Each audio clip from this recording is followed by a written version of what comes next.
Hello friends, book insider पर आप सभी का स्वागत है। आज हम बात करने वाले हैं think less do more by Peter Hollins book के बारे में। कई बार हम किसी काम को शुरू ही नहीं कर पाते क्योंकि हमें लगता है कि हमें इसे परफेक्ट तरीके से करना चाहिए। ये सोच हमें जकड़ लेती है और हम सिर्फ सोचते रह जाते हैं लेकिन कुछ कर नहीं पाते। इसे ही इनर्शिया कहा जाता है, यानी जड़ता या ठहराव। इसका सबसे आसान इलाज ये है कि अपने स्टैंडर्ड्स को कुछ कम कर दिया जाए। सोचिए, जब आप कोई नई स्किल सीखना चाहते हैं, जैसे कि पेंटिंग या गिटार बजाना, तो अगर आप ये सोचेंगे कि पहली बार में ही आपको किसी प्रोफेशनल आर्टिस्ट जैसा बनना है, तो आप शायद कभी शुरू ही ना कर पाएं। आपको लगेगा कि आप अच्छे नहीं हैं और आप ये सोचकर खुद को रोक लेंगे कि जब तक आप परफेक्ट ना हो जाएं, तब तक इसे करने का कोई फायदा नहीं। लेकिन अगर आप अपने स्टैंडर्ड्स कम कर दें और बस एक छोटा सा डूडल बना लें या एक सिंपल धुन बजाने की कोशिश करें, तो आप शुरुआत कर लेंगे। एक बार शुरुआत हो जाए तो आगे बढ़ना आसान हो जाता है। इसी तरह जब हम किसी बड़े टास्क के बारे में सोचते हैं, तो वो इतना भारी लगने लगता है कि हम उस पर काम ही नहीं कर पाते।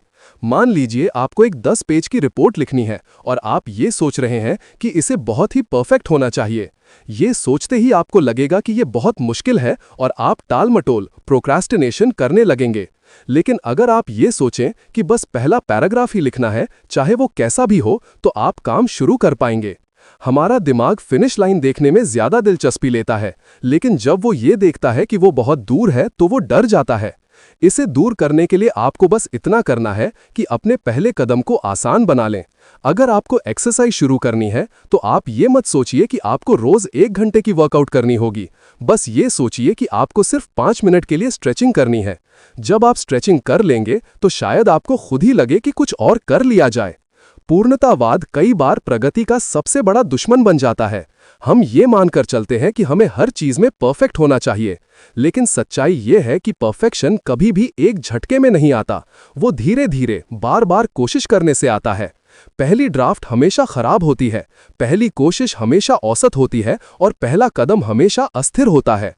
लेकिन अगर आप इसे स्वीकार कर लें और खुद को ये अनुमति दें कि आप शुरुआत में औसत काम कर सकते हैं, तो आप इनर्शिया को हरा सकते हैं।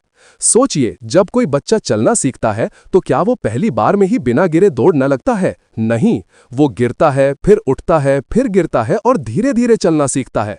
अगर वो ये सोच ले कि जब तक वो बिना गिरे नहीं चल सकता, तब तक वो कोशिश ही नहीं करेगा, तो वो कभी चल ही नहीं पाएगा। हमें भी यही माइंडसेट अपनाने की जरूरत है। कई बार हम सोचते हैं कि अगर हम कम स्टैंडर्ड्स रखेंगे तो हमारा काम बेकार होगा, लेकिन ये सही नहीं है। शुरुआत करना किसी भी टास्क का सबसे मुश्किल हिस्सा होता है, और अगर आप उस हिस्से को आसान बना लें, तो आगे का सफर खुद ही आसान हो जाता है। जब आप लिखना शुरू करते हैं, तो आप धीरे धीरे एडिट कर सकते हैं। जब आप एक्सरसाइज शुरू करते हैं, तो धीरे धीरे अपनी स्टैमिना बढ़ा सकते हैं। जब आप कोई नया बिजनेस शुरू करते हैं, तो धीरे धीरे उसे सुधार सकते हैं। लेकिन अगर आप बस ये सोचते रहेंगे कि शुरुआत ही परफेक्ट होनी चाहिए, तो आप शायद कभी शुरुआत नहीं कर पाएंगे। इसलिए अगली बार जब भी आपको लगे कि आप किसी काम को करने के लिए बहुत ज्यादा प्रेशर महसूस कर रहे हैं, तो बस अपने स्टैंडर्ड्स कुछ कम कर दीजिए। अपने टारगेट को छोटा बना दीजिए, काम को छोटे हिस्सों में तोड़ दीजिए और सबसे जरूरी बात, खुद को परफेक्ट होने का बोझ मत दीजिए। आपको केवल शुरुआत करनी है, चाहे वो शुरुआत कितनी भी छोटी क्यों ना हो। एक बार आप गति में आ गए तो इनर्शिया खुद ही खत्म हो जाएगा। अक्सर हम सोचते हैं कि किसी काम को करने के लिए पहले मोटिवेशन चाहिए। जब हमें मोटिवेटेड फील होगा, तभी हम वो काम शुरू करेंगे। लेकिन सच्चाई इससे बिल्कुल अलग है। असल में मोटिवेशन का जन्म एक्शन से होता है। यानी अगर आप बिना मोटिवेशन के भी बस पहला कदम उठा लें, तो धीरे धीरे आपको खुद ही मोटिवेशन मिलने लगेगा। जब आप किसी चीज को करने लगते हैं, तो उसमें इन्वॉल्व हो जाते हैं और फिर आपका दिमाग खुद ही आपको आगे बढ़ने के लिए प्रेरित करने लगता है।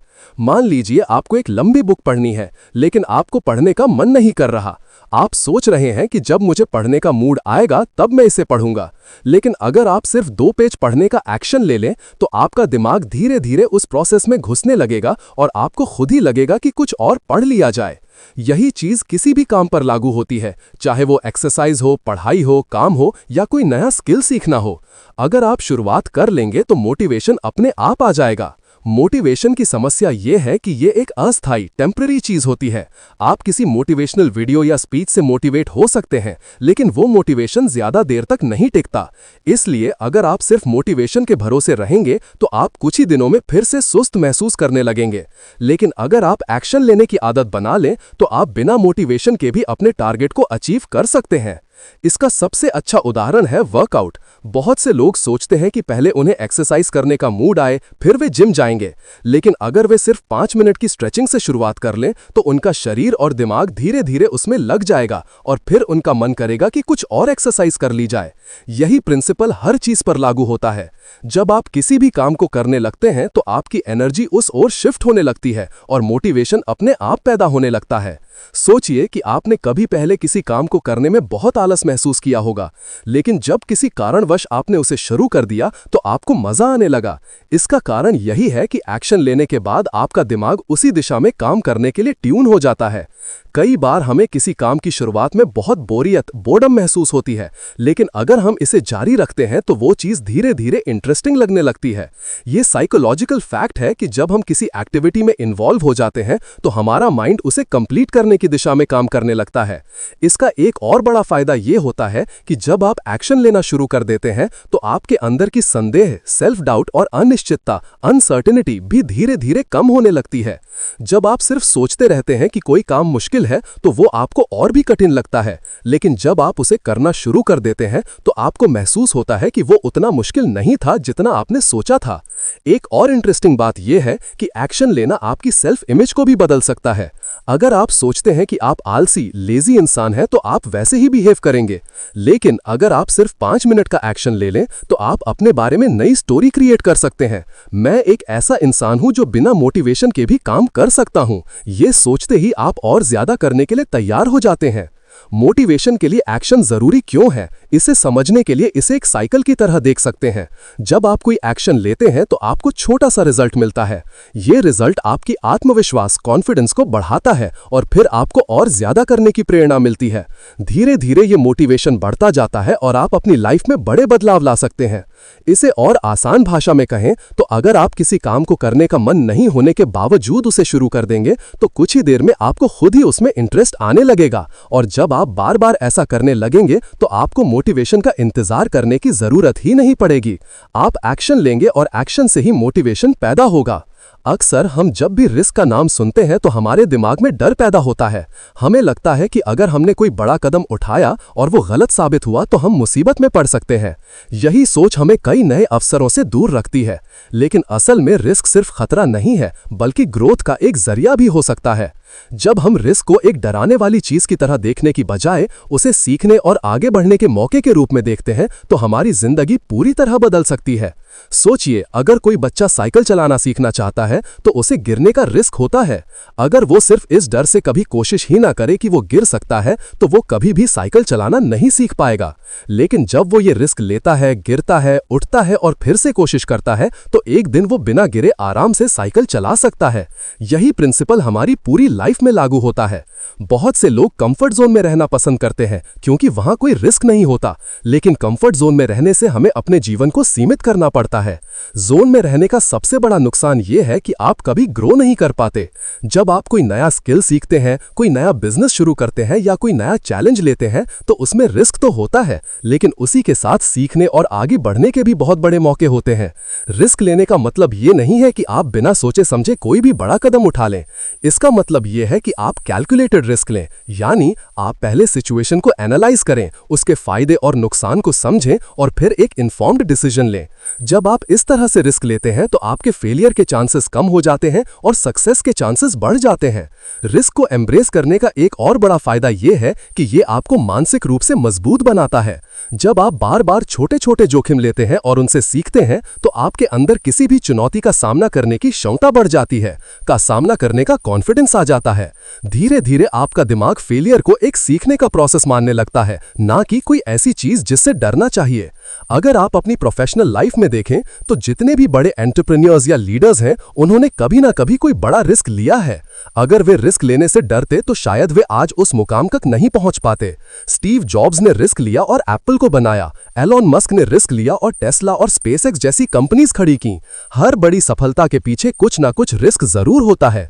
इसी तरह हमारी पर्सनल लाइफ में भी अगर हम हमेशा सेफ खेलने की कोशिश करेंगे तो हम कभी अपनी फुल पोटेंशियल तक नहीं पहुंच पाएंगे।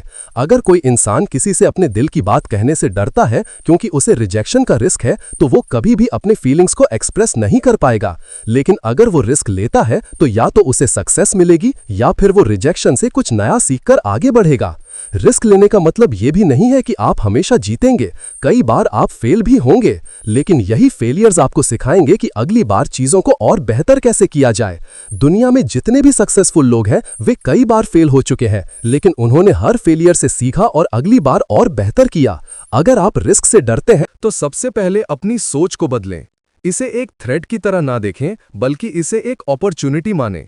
जब भी आपको कोई नया मौका मिले तो सिर्फ ये मत सोचें कि इसमें क्या क्या गलत हो सकता है, बल्कि ये भी सोचें कि अगर ये सही हो गया तो आपको कितना फायदा होगा। ये सोचने की आदत आपको प्रोएक्टिव बनाएगी और आप अपनी लाइफ में ज्यादा अपॉर्चुनिटीज को गैप कर पाएंगे।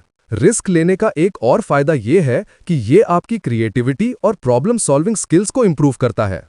जब आप किसी नए चैलेंज को एक्सेप्ट करते हैं तो आपको अपने कंफर्ट जोन से बाहर निकलना होता है और नए सॉल्यूशंस ढूंढने पड़ते हैं। इससे आपकी सोचने की क्षमता बढ़ती है और आप और भी ज्यादा कॉन्फिडेंट महसूस करने लगते हैं। इसलिए अगली बार जब भी आपके सामने कोई ऐसा मौका आए जिसमें रिस्क हो, तो सिर्फ डर की वजह से उसे रिजेक्ट मत करें। सोच समझकर एनालाइज करें और अगर आपको लगे कि ये रिस्क वर्थ टेकिंग है तो इसे जरूर लें। हो सकता है कि ये आपका सबसे अच्छा डिसीजन साबित हो और आपकी लाइफ पूरी तरह बदल जाए। अक्सर जब हम अपने दिन को प्लान करते हैं तो हम एक टू डू लिस्ट बनाते हैं। इसमें हम वे सारे काम लिखते हैं जो हमें पूरे करने होते हैं। लेकिन कई बार हम देखते हैं कि हमारा दिन खत्म हो जाता है और हमारी लिस्ट के बहुत सारे टास्क अधूरे रह जाते हैं। इसका एक बड़ा कारण ये है कि हम उन चीजों पर ध्यान नहीं देते जो हमारा ध्यान भटकाती हैं, जो हमें फोकस्ड नहीं रहने देती। इसी वजह से हमें सिर्फ टू डू लिस्ट नहीं बल्कि एक डोंट डू लिस्ट भी बनानी चाहिए।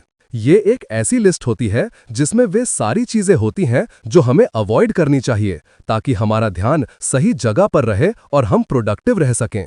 सोचिए, अगर आप सुबह उठते ही फोन पर सोशल मीडिया स्क्रॉल करने लगते हैं तो आपका बहुत सारा समय बेकार चला जाता है।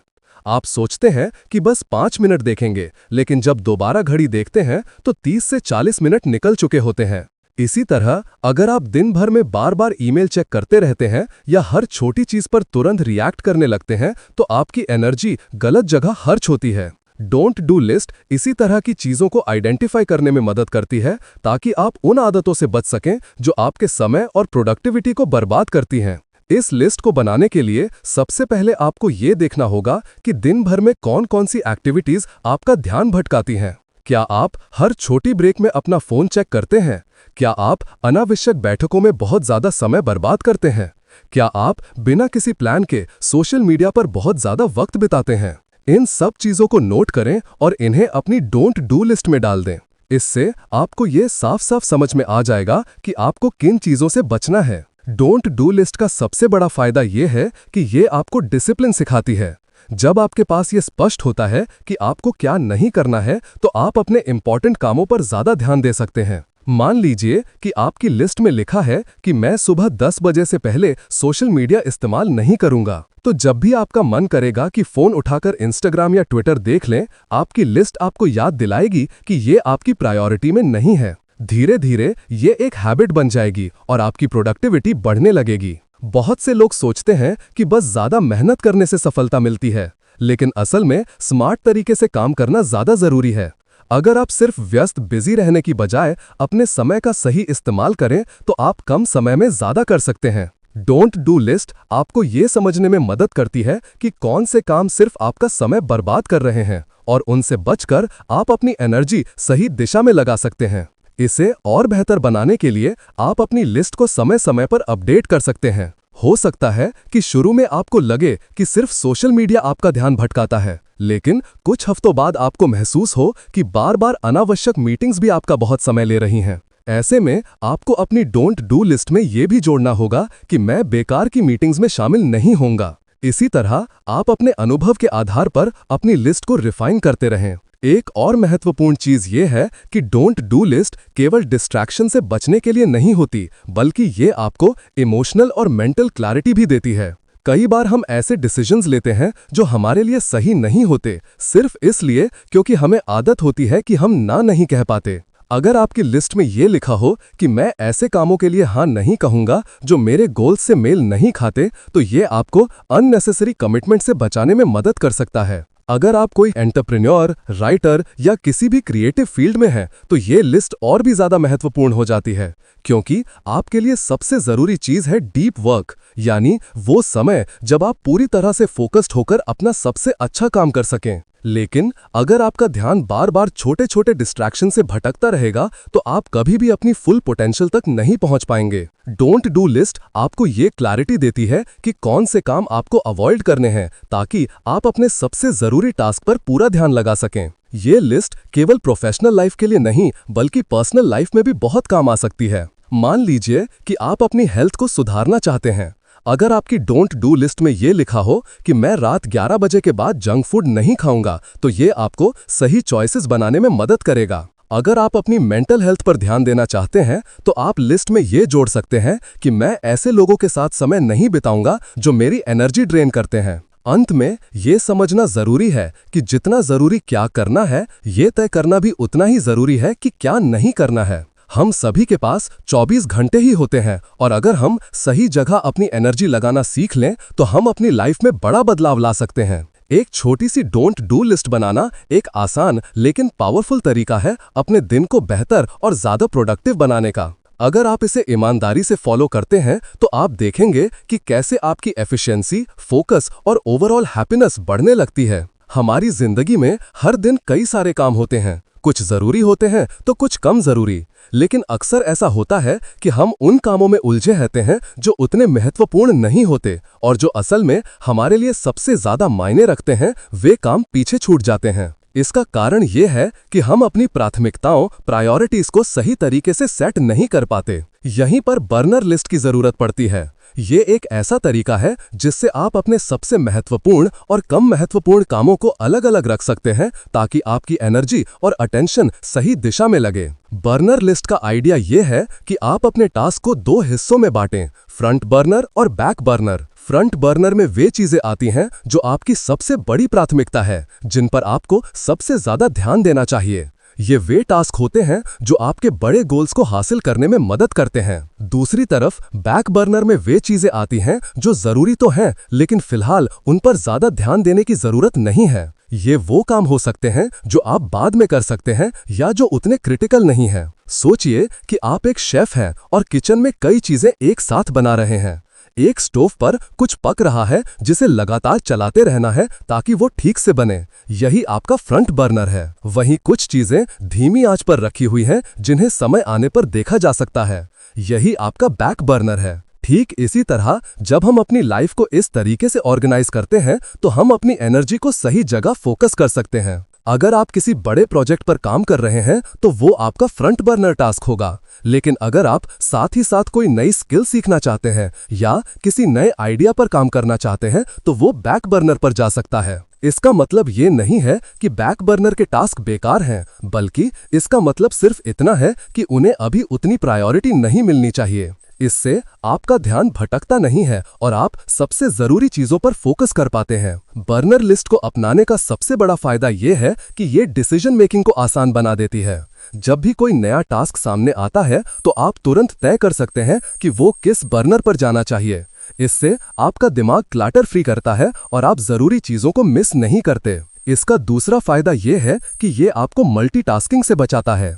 अक्सर लोग एक साथ कई काम करने की कोशिश करते हैं और नतीजा ये होता है कि वे किसी भी काम को अच्छे से पूरा नहीं कर पाते। लेकिन जब आप जानते हैं कि कौन सा काम फ्रंट बर्नर पर है, तो आप पूरी तरह उसी पर ध्यान लगा सकते हैं और बाकी चीजों को बाद में संभाल सकते हैं। बर्नर लिस्ट को और ज्यादा इफेक्टिव बनाने के लिए आप इसे हर हफ्ते या महीने में रिव्यू कर सकते हैं, क्योंकि प्रायोरिटी समय के साथ बदलती हैं। जो काम आज बैक बर्नर पर है, हो सकता है कि कुछ हफ्तों बाद उसे फ्रंट बर्नर पर लाने की जरूरत पड़े, इसलिए इसे समय समय पर अपडेट करना जरूरी है। ये सिस्टम न केवल आपकी प्रोडक्टिविटी बढ़ाता है, बल्कि आपको मेंटल क्लैरिटी भी देता है। जब आपका दिमाग बार बार ये सोचने में उलझा नहीं रहता कि अभी क्या करना चाहिए, सिस्टम असिस्टेंट चाहते हैं, तो आप इसे अपनी डेली लाइफ में छोटे छोटे डिसीजंस के लिए भी यूज कर सकते हैं। जैसे कि अगर आप फिटनेस पर ध्यान देना चाहते हैं तो उसे फ्रंट बर्नर पर रखें। वहीं अगर आप किसी नई किताब को पढ़ना चाहते हैं लेकिन अभी वक्त नहीं मिल रहा, तो उसे बैक बर्नर पर रख सकते हैं। प्रोफेशनल लाइफ में भी ये तरीका बहुत काम आता है। मान लीजिए आप एक एंटरप्रेन्योर हैं और आपके पास कई आइडियाज हैं, लेकिन सब पर एक साथ काम करना संभव नहीं है। तब आप बर्नर लिस्ट बनाकर ये तय कर सकते हैं कि कौन सा आइडिया सबसे जरूरी है और किसे बाद में एक्सप्लोर किया जा सकता है। बर्नर लिस्ट का असली जादू इस बात में है कि ये आपको डिसिप्लिन सिखाती है। ये आपको ये समझने में मदद करती है कि हर टास्क एक जैसा जरूरी नहीं होता, और अगर आप हर चीज पर एक साथ ध्यान देंगे तो कुछ भी अच्छे से पूरा नहीं हो पाएगा। जब आप ये समझ जाते हैं कि किन चीजों को प्राथमिकता देनी है और किन्हें फिलहाल साइड में रखना है, तो आपकी प्रोडक्टिविटी और सक्सेस दोनों बढ़ने लगती हैं। इसलिए अगर आप अपने दिन को बेहतर तरीके से मैनेज करना चाहते हैं और सही चीजों पर अपनी एनर्जी लगाना चाहते हैं, तो बर्नर लिस्ट को अपनी लाइफ में शामिल करें। ये एक आसान लेकिन पावरफुल तरीका है जो आपको क्लैरिटी देगा और आपके सबसे जरूरी गोल्स को पूरा करने में मदद करेगा। हमारी जिंदगी में हर दिन बहुत सारे डिसीजंस लेने पड़ते हैं, कुछ छोटे कुछ बड़े। कई बार हम बहुत छोटे छोटे डिसीजंस पर भी इतना ज्यादा सोचने लगते हैं कि हमारा दिमाग थक जाता है और बड़े डिसीजंस लेने की एनर्जी ही नहीं बचती। इसे ओवर एनालिसिस कहा जाता है और ये हमारी प्रोडक्टिविटी और कॉन्फिडेंस दोनों को कम कर देता है। इसका सबसे अच्छा समाधान है सुपर स्ट्रक्चर्ड डिसीजन मॉडल अपनाना। ये एक स्ट्रक्चर्ड तरीका है जिससे आप जल्दी और